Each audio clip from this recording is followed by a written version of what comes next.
Kisha kancer. Monika Kryemadhi flet për operacionin e vështirë që kreu. Monika Kryemadhi përmes një postimi në Facebook tregoi se kishte kryer një operacion të vështirë, i cili fatmirësisht kishte dalë me sukses.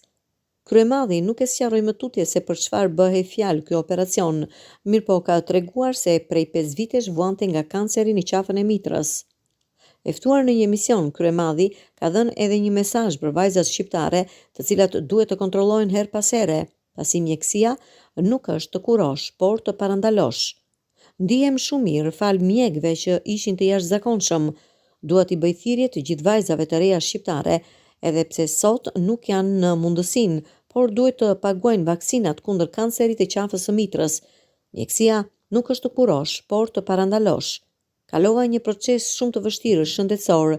Kisha 5 vite që e mbaja në mbikëqyrje, por doktorët kërkuan një ndërhyrje të menjëhershme dhe ishte e vështirë pasi mund të kishte komplikime.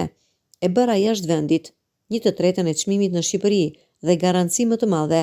Më vjen zor ta them, pavarësisht se kam respektin më të madh për mjekët shqiptar, i adhuroj. Unë e kam ndjerë, kam bërë një operacion në një spital shëndetësor dhe unë nuk kam paguar më shumë se 6.500 euro, kurse në Shqipëri kushtonte 20.000 euro. Ndërkohë e bëra operacionin në një vend të BE-s, ku ishte 1/3 e çmimit të Shqipërisë dhe shërbimi 10 herë më i lartë. Do dëshiroja që të gjithë socialistët të deklaronin faturat e operacioneve plastike të grave të tyre dhe të vetë atyre, u shpreh Kryemadhi.